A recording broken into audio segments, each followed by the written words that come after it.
remote, beautiful, mysterious, unique. Islands are worlds of their own. Places apart where life has evolved differently. But in our modern interconnected world, islands are also part of a global community that is changing, for better or worse.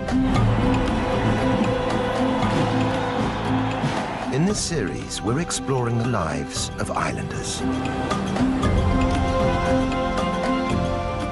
We're discovering that no matter how distant they are from the mainland, how distinctive their histories, or how proud they are of their independence, islands can't separate their futures from the fate of humanity as a whole.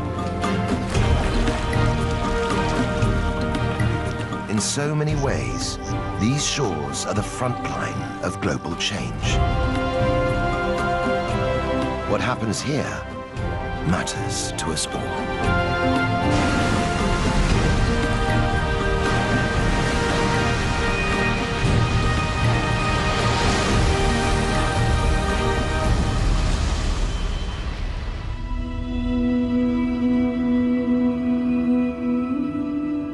Just south of the equator, off the East African coast, is the archipelago of Zanzibar. It's a group of coral atolls and small islands, dominated by two large ones, Unguja and Pemba.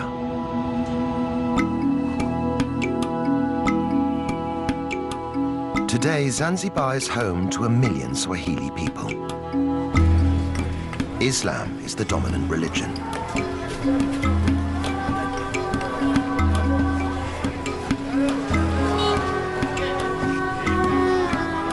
But over the centuries, these islands have known many cultures and customs.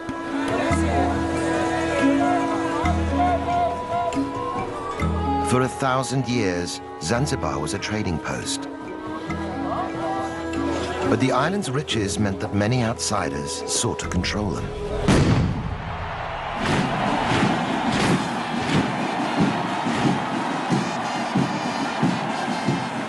For hundreds of years, Zanzibaris have had to march to the beat of someone else's drum. Each new occupying force left its mark on the islands and their people. By the 1960s, ethnic tensions erupted in violence and death.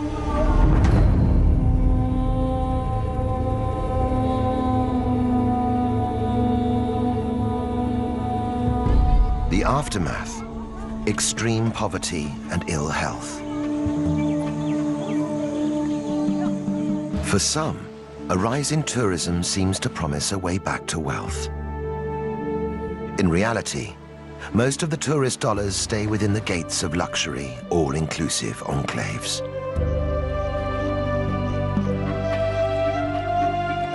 But across the archipelago, signs of change are appearing. From the wreckage of their past, people are building hope for the future. For women, it means living and working more freely without breaking the bonds of their society. For men, it means finding a balance between tradition and reform. These are islanders looking to emerge from the shadows of their past. For the first time in centuries, they're in charge of their own destiny. After all their troubled history, could this be Zanzibar's moment?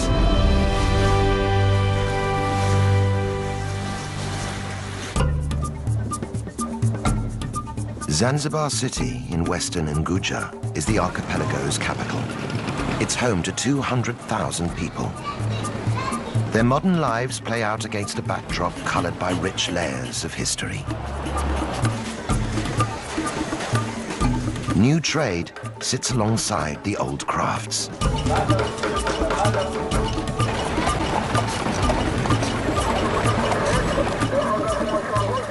stone town is the city's historical core. Once it was the vibrant capital of an Arab trading empire, but today only traces of its wealth remain. On the outskirts is Michinzani, the new town. Its sprawling settlements clearly mark the divide between ancient and modern.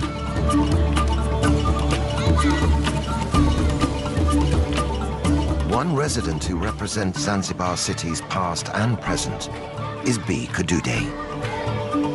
In traditional Islamic Zanzibar, B has been an icon for many, always walking her own path, never quite living by the rules. Now more than 100 years old, B is known across the archipelago as the grandmother of Zanzibar.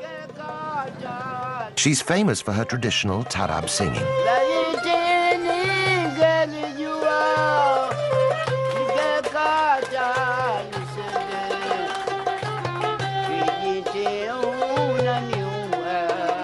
Despite her age, B still performs regularly.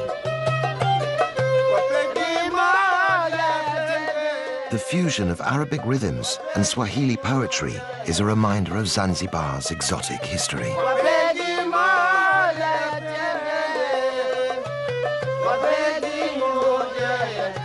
But today's bold performance is quite different from the way B started out. In those days, cultural sensitivities meant women could be heard, but not seen. In the past, or a long time ago, you would do this. You would cover your face. Now we don't do this. We want all the audience to see us and look at us.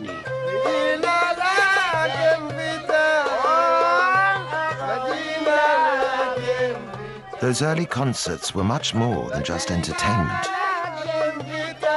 The songs were a means of social commentary.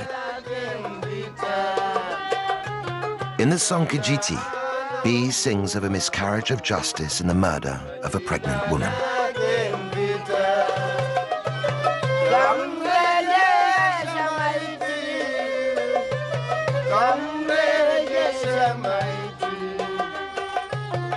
B was one of a group of women who used tarab songs to raise awareness of injustice and social issues.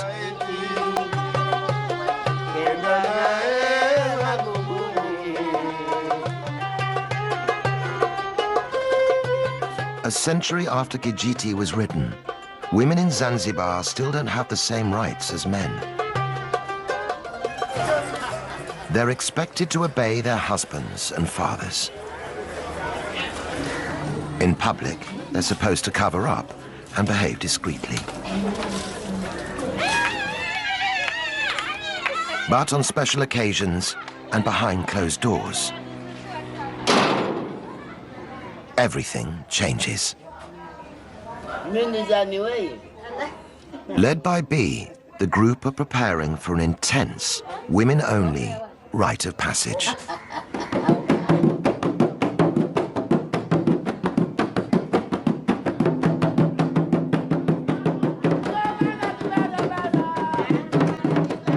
This normally secretive ritual, known as Inyago, is rarely seen by the outside world.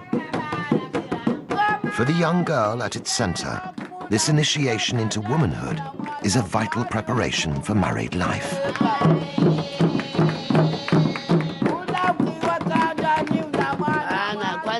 First we scrub her and teach her how to behave, how to make her husband's bed, how to treat him well and bathe him.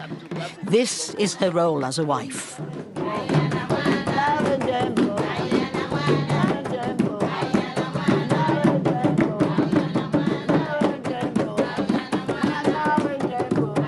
The women use the rhythm of B's drum to teach the bride how to pleasure her husband.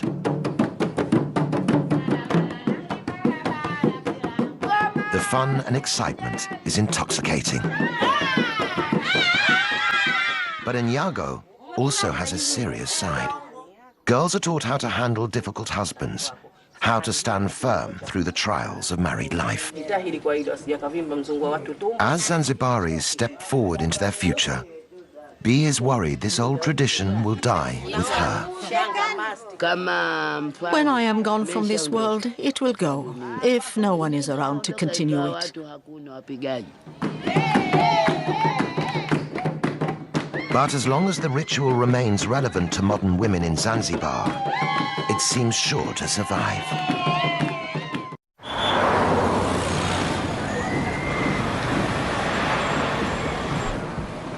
Today is January the 12th.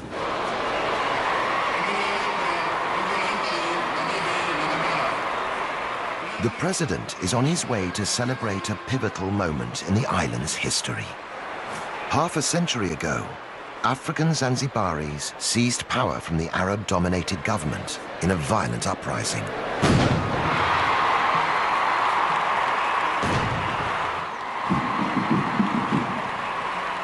For thousands of spectators, this is a chance to see their armed forces in full display.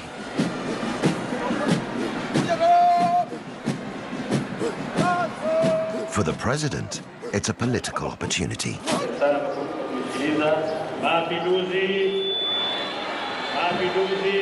But the route to these Revolution Day festivities began over 300 years ago.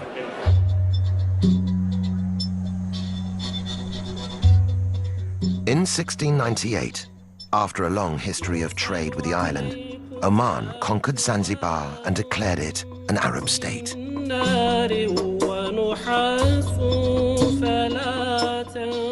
Under Omani rule, the archipelago grew into a powerful commercial hub.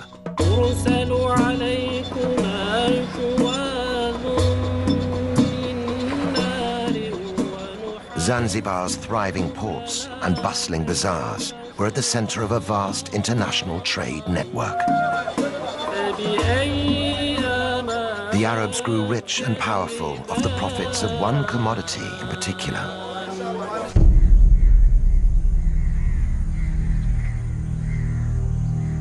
slaves.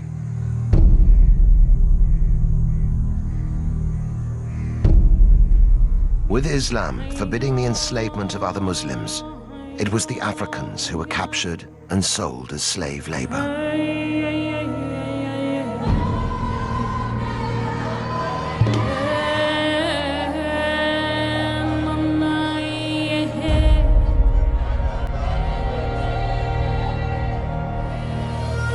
Kept for long days in hot, cramped holding cells, many died before ever reaching their destination. Around the world, the clamor for abolition grew, but the island slave trade continued to flourish throughout the 1800s. At its height, 15,000 slaves a year were imported into Zanzibar.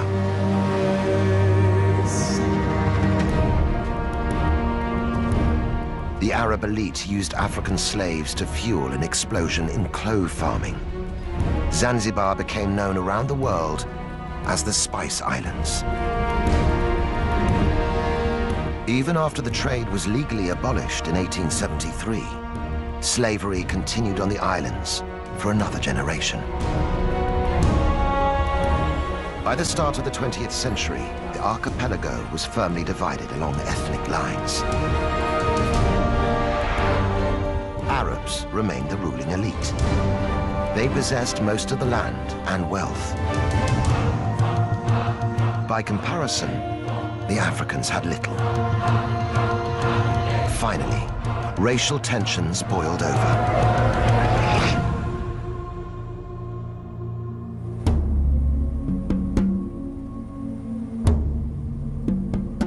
On the 12th of January 1964, the African population turned against the Arabs in the government.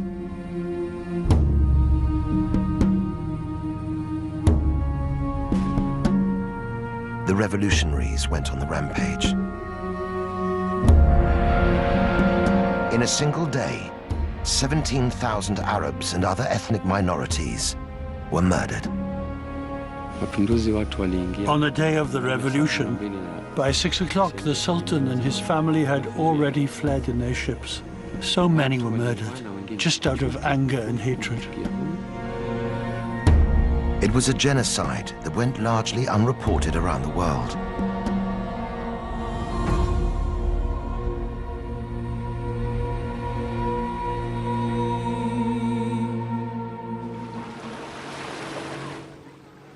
After the horror, many of the surviving Arabs fled the island.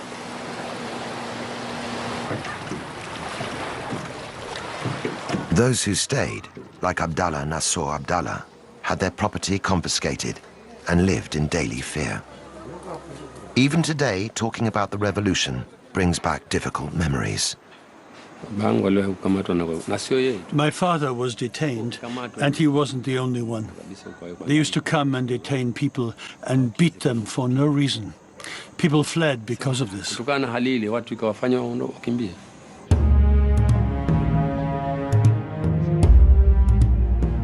Isolated and without its traditional leadership, Zanzibar sought stability by uniting with Tanganyika on the African mainland to become the Republic of Tanzania. But the political quick fix didn't end the violence, which continued for nearly 50 years. Finally, in 2010, the two main parties agreed to put an end to the fighting. They formed a coalition government, and months later, the islands experienced their first peaceful elections. For many, the political change marks the start of a new chapter in Zanzibar's future. But on the archipelago's second largest island of Pemba, the landscape itself is a reminder of how difficult it is simply to wipe the slate clean.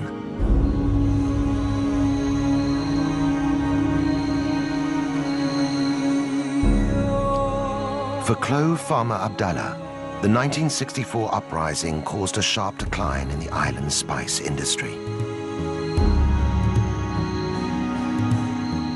Until then, most of Pemba Island was owned by Arabs, who used its fertile farmland to become the world's leading producer of cloves. Widely used in cooking and perfumes, the dried flower buds allowed Zanzibar's economy to flourish. After the revolution, Arab land was seized and redistributed to African islanders. But many of the new tenants neglected the farms. Thousands of Pemba's clove trees withered and died.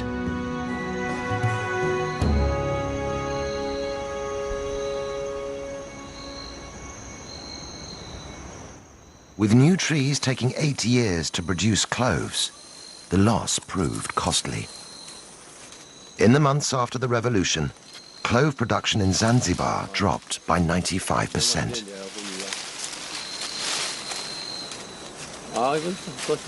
Today, Abdallah is struggling to make a decent living from his trees. These are the cloves. This is how we harvest them, and this is how we separate them. But even a good harvest doesn't guarantee good profits. We are forced to sell our cloves to the government. We don't have any other choice. We can't sell to outsiders.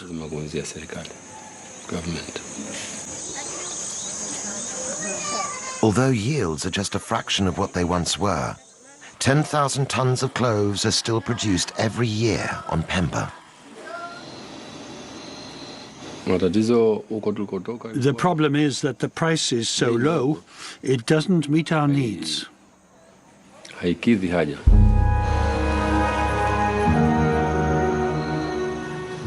The Zanzibar State Trading Corporation pays the clove producers less than half the market rate. The low price makes it a real struggle for Abdallah to make ends meet for his family. For other, less scrupulous farmers, it means turning to the black market. I've never smuggled myself, so I don't know the price. But other people are smuggling cloves to Kenya across the ocean.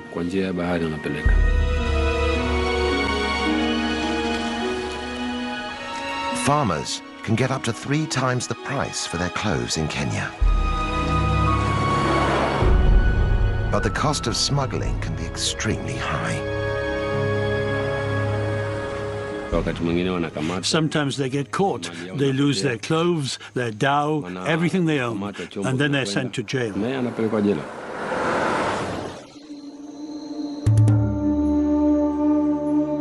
Once key to Zanzibar's wealth, now the clove industry is struggling to survive. All the same, for farmers like Abdallah, the new politics offer the prospect of a brighter future. It seems like a new beginning here. The coalition government are trying to build a new Zanzibar. So not just for me, but for many people, things will get better, God willing.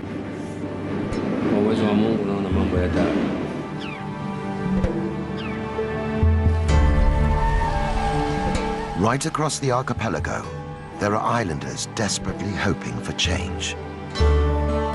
Half the population live below the poverty line, scraping a living from the land or the sea. Average income is less than $1 per day, and the cycle of poverty is hard to break. But there is one part of Zanzibar's economy that is booming: tourism. Beach holidays and historical city tours bring visitors here every year.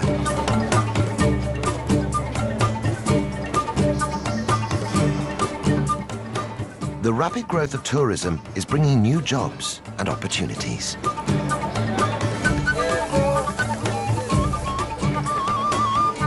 At Forodani Night Market in central Stone Town, stall holders are getting ready to vie for business.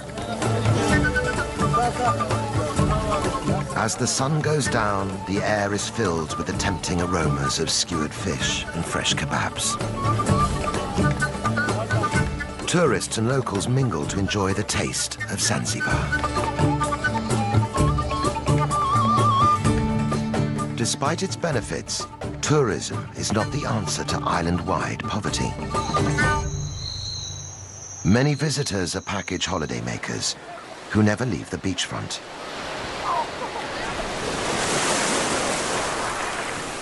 Very little of the money spent inside the big resorts ever reaches local Zanzibaris.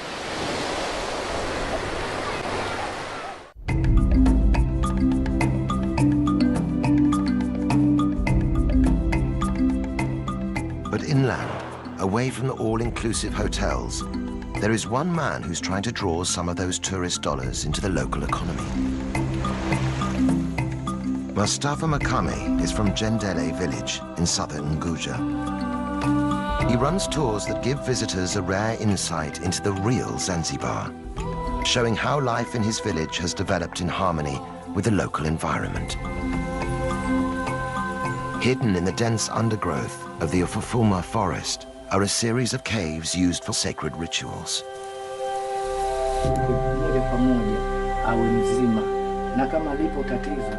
Mustafa thinks they could be the key to attracting visitors.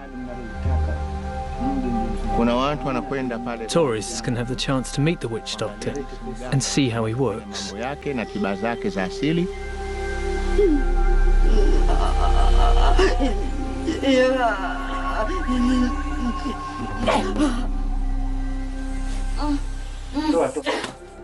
Generations of distressed Jendele villagers have come here seeking help.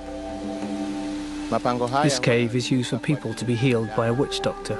They come here when they're sick to ask for help from their ancestral spirits. Left behind at many of the caves are small adornments and gifts, offerings to appease the demanding Shaitani.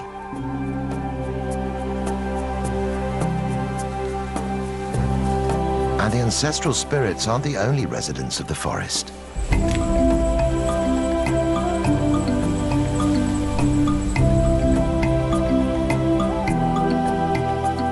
Visitors to Ufufuma can also see one of Africa's rarest inhabitants. Kirk's red colobus monkeys are an endangered species, only to be found here in Zanzibar. The monkeys share the treetops with African golden weaver birds. Home to exotic wildlife and unique human traditions, Ufafuma could be a huge draw for tourists who are looking for more than just sun and sand.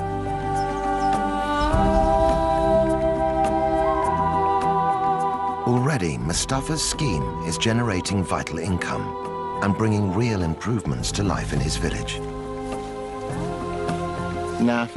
We use the money raised from tourism to support our community as much as we can. For example, we've helped provide electricity for Jendele village.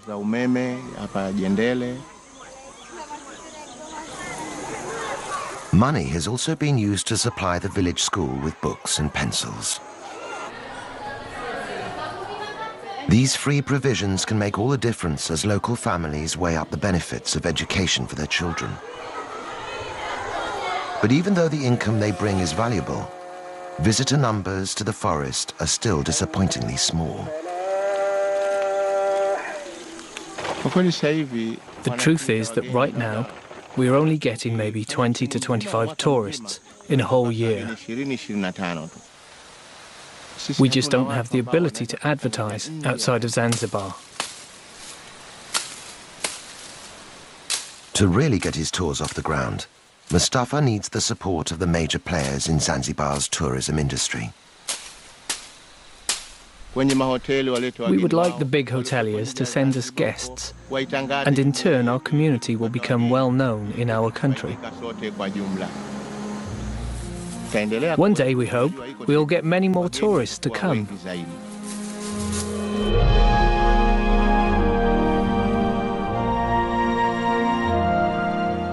But there are parts of the archipelago where outsiders are not welcome.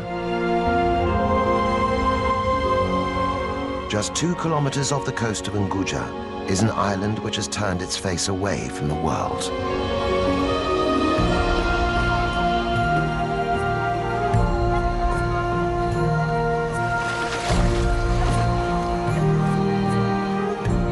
Once, Tumbatu ruled the whole of Zanzibar as its capital.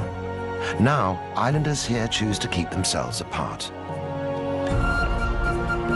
Known as the Watumbatu people, residents claim to be direct descendants of the Persian kings who arrived in Zanzibar in the 10th century. Today, they are proudly independent people, notorious for discouraging visitors.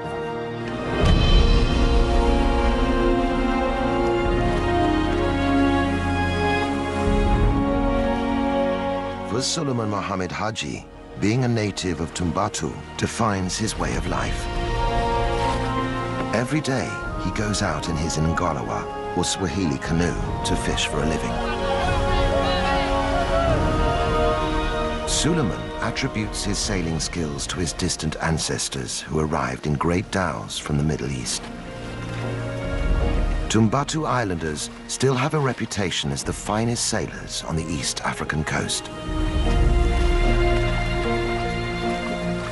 But Suleiman's Ngalawa is too small to sail in deep waters, and in the heavily fished areas around Tumbatu, even the best sailing skills don't guarantee a good catch.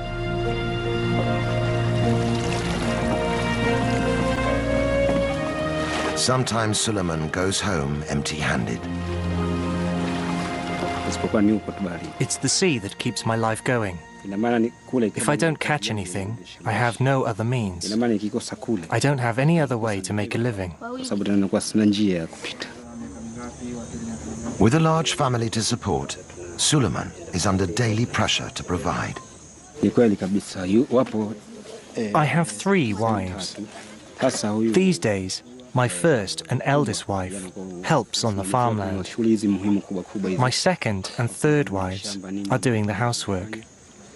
They also look after the young children. And Suleiman's situation isn't unusual.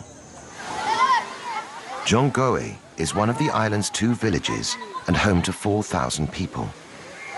Islanders live from hand to mouth. There's no paid employment.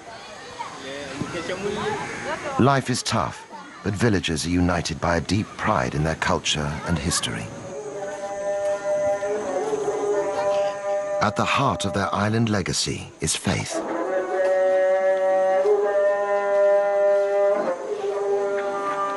Brought to Zanzibar by the first Arab settlers, Islam is central to life here.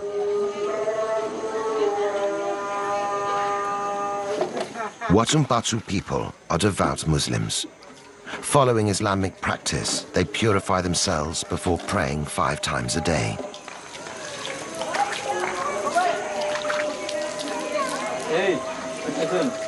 Gender roles are strict, and even prayer is segregated. While men attend the mosque, women must worship in private. Village chief Mwadini Makami is determined to keep out the modern influences he sees damaging other parts of the country. Across Zanzibar today, whenever you hear of misconduct or misbehaving, there's never a person from Tumbatu involved. This is because we are following our religion and culture. As chief, Mwadini believes it's his responsibility to protect Tumbatu's cultural integrity. For him, the key to doing that is to discourage tourism.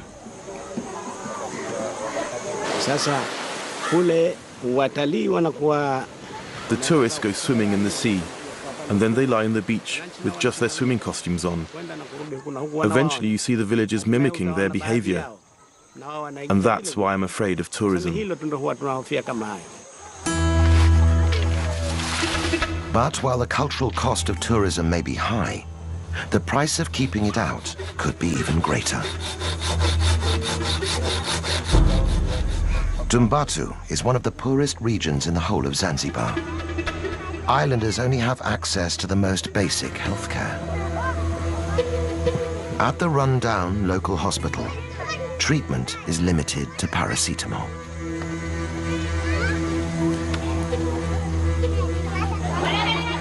The isolation of Tumbatu is both its strength and its weakness.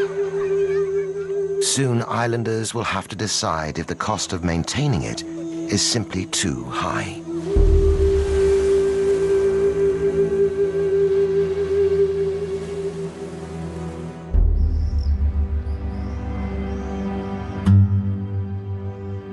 Even in the archipelago's capital, there are no guarantees of good health. Here, the barriers are physical as well as cultural. 1/3 of Zanzibaris have no direct access to clean running water. Some can collect supplies from community standpipes, but getting it home can be a challenge.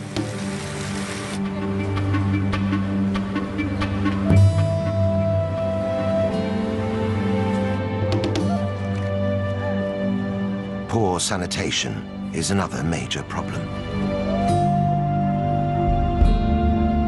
Waste removal is difficult, with less than 20% of Zanzibar connected to the sewage system. Without basic services, infectious diseases like cholera are a constant threat. The result? Life expectancy in Zanzibar is one of the lowest in the world. Just 48 years. Children are particularly vulnerable. 1 child in 6 will die before they reach their 7th birthday.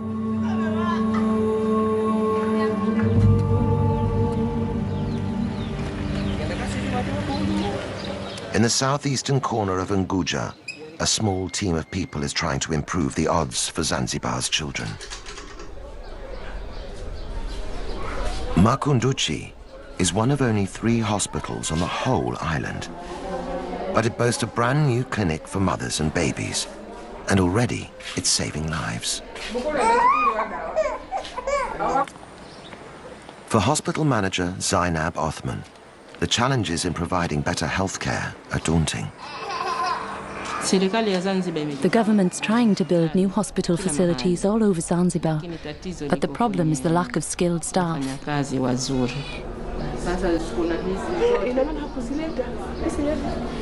With extra funding from the British-based charity, the Makunduchi Project, hospital facilities here have been recently improved. But Zainab still only has 34 beds and 2 junior doctors to treat a population of 60,000 people.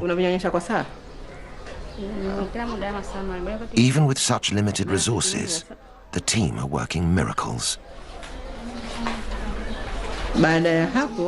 After the birth, this woman had a postpartum hemorrhage, which meant she had to have a blood transfusion. It helped save her life. It would have been another story without it.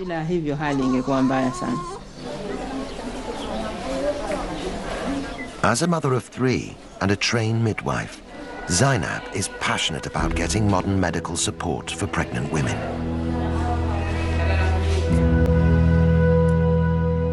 But convincing local women to use the hospital facilities isn't straightforward. For most pregnant mothers, the first point of contact is their village's traditional birth attendant.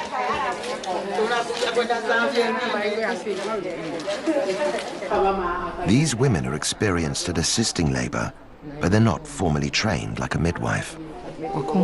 Traditional birth attendants are very important in our communities, and we must work hand in hand with them. We can help improve their skills and their knowledge so they can work more effectively and give safe advice.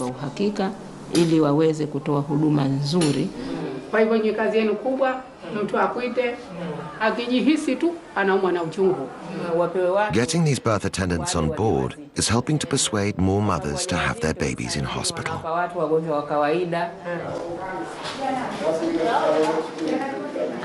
But it's not only the traditional birth attendants that Zainab must work alongside. To win over the whole community, she must also get on board the shehas, the village leaders. As a woman working in a man's world, the task isn't easy. In Zanzibar, a woman's place has traditionally been in the home. Few ever reach senior positions in the workplace. This can make my work pretty difficult sometimes. People ask, why is a woman in a management position? It's just another challenge that I've had to try to overcome. Zainab is a pioneer for women in Zanzibar. Her hard work and persistence has won respect and is helping to challenge the old stereotypes.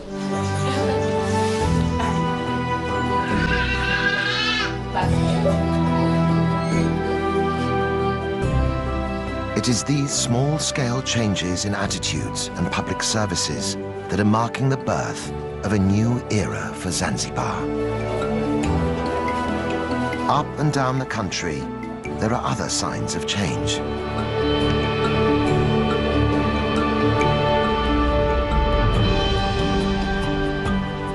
Just a generation ago, a female football team would have been unthinkable.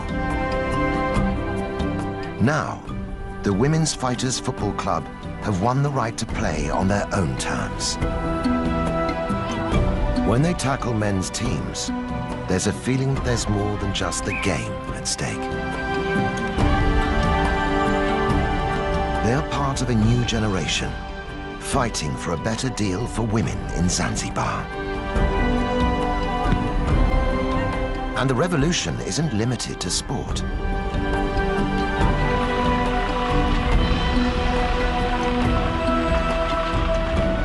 In the streets of Stone Town, female building crews have begun patching up the crumbling houses.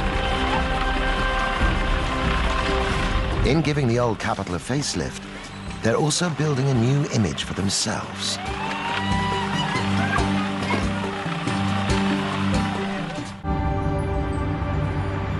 In the seaside village of Kidoti, in northern Unguja, women don't work just to prove a point. They have to work just to survive. I have 8 children. Their father died, and they have only me left. Fatuma Mashenga is one of a growing number of islanders who work the beach farming seaweed. We're a group of women who all farm together. It's hard work. Sometimes when we go to harvest the seaweed, the ocean steals it. This makes it even harder on us.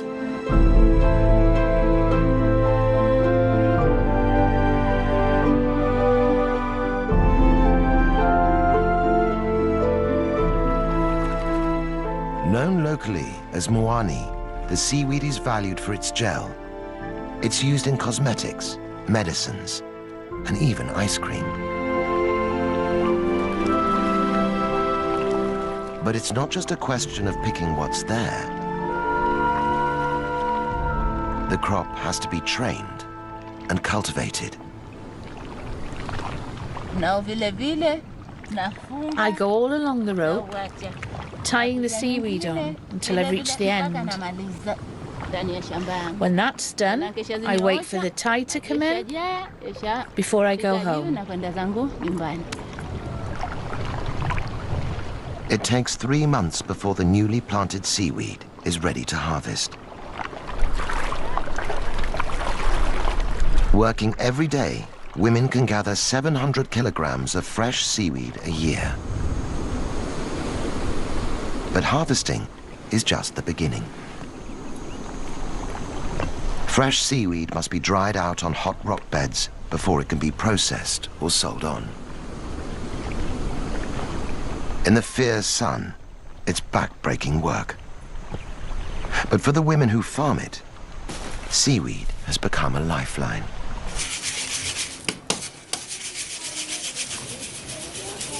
As a widow, Fatuma's income is the only means she has to sustain her family.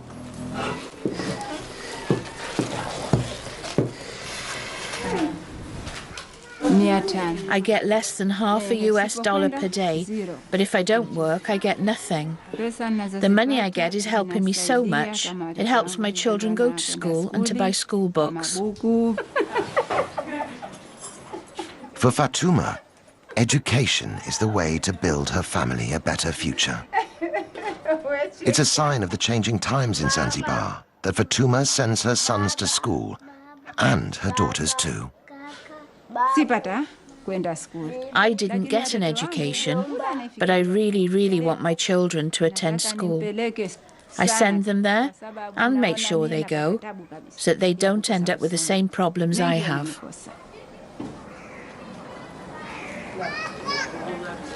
The profits are small, but Fatuma and her friends feel empowered by the money they're making.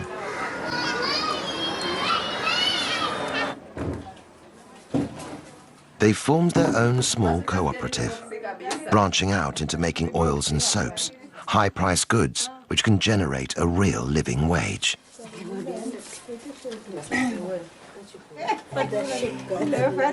As traditional exports decline, it is women like Fatuma who are building the foundations of a new economy for Zanzibar. And with it, they're revolutionizing their place in society.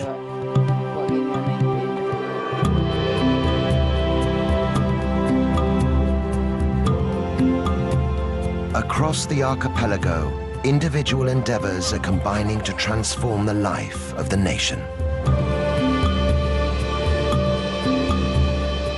They're pushing Zanzibar into a new phase of development, socially and politically. Life here has always been vibrant and colorful. The rituals and traditions of island life have lost none of their power.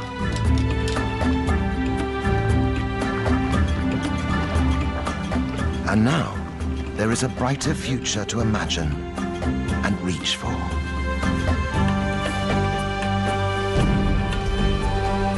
The world is watching as the Spice Islanders begin to chart a new course for themselves. After all the storms they've lived through, Zanzibaris can feel fresh wind in their sails.